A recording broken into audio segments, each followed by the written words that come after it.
Again, another proof that both jinns and aliens are the same beings is that they both have sexual desire for human women. As surprising as it may sound, jinn have a biological body.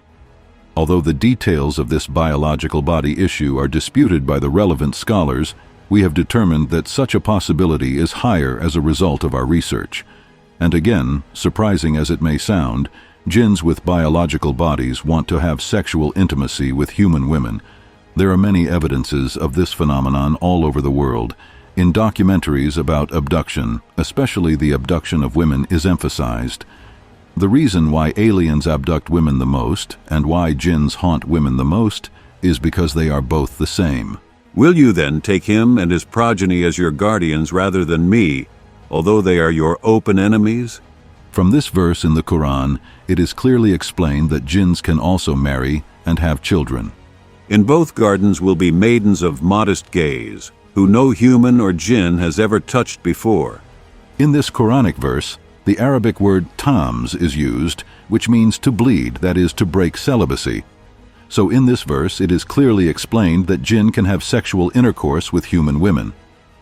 Islamic scholars throughout history have not debated whether jinn can marry humans or not. They have debated whether it is right for jinn and humans to marry. In Imam Shibli's book, there are many narrations about the jinns' sexual assaults on human girls and their marriage proposals. This book also contains the debates among Islamic scholars in the past regarding the marriage of humans and jinn. Jinn, like humans, can lust for human women. There are many evidences for this. There are many people who have married jinns.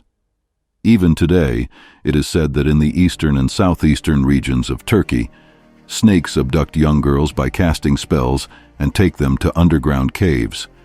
It is also known that women are more haunted by aliens and women are more often abducted by aliens. In early European history, no sanctions were imposed on women who had intercourse with demons, but later on, witches and women who had sexual relations with the devil were executed. In one recorded incident in 1468, a woman reported that the devil's genital were like ice. Documents from the 13th century record that demons disguised themselves as women and took sperm from men. A 1698 court report is from a woman who said that her dead husband had returned and impregnated her. Similar historical reports can be found in many different cultures. Many people report having children with jinns.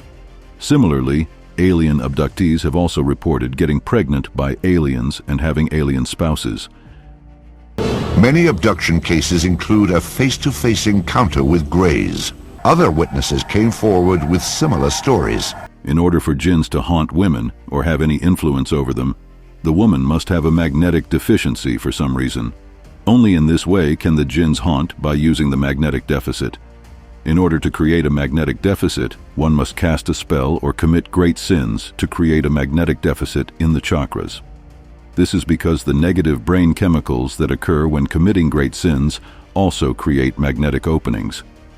In the following chapters, we will show historical records of alien gods in ancient civilizations lusting after, abducting or marrying human women. I know a very well-known model who got married this way, and she finally confessed to me. We even had a session. 2 friends from TGRT, a cameraman and a presenter. We were at a modeling agency in Istanbul, Bakırköy. I realized it there. I felt that she was in such a relationship because of 1 or 2 of her features. Then she said, "Yes, Volkan. I really was married to them, unfortunately. I have 2 children. They are very serious about this. There are even university graduates among them, very conscious and very healthy people." He must be dreaming. No, there's no reason for him to dream. Just for this reason, a psychiatric doctor came to me from America. A woman doctor came, a 50-year-old doctor who was the chief of the clinic at New York Hospital 14 years ago. And she said, "As a Catholic, I believe in this phenomenon. I think some of the patients I treated were not psychological or physiological," she said.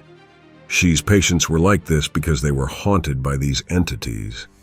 She is a very conscious person, and she himself has confessed to this phenomenon about marrying them.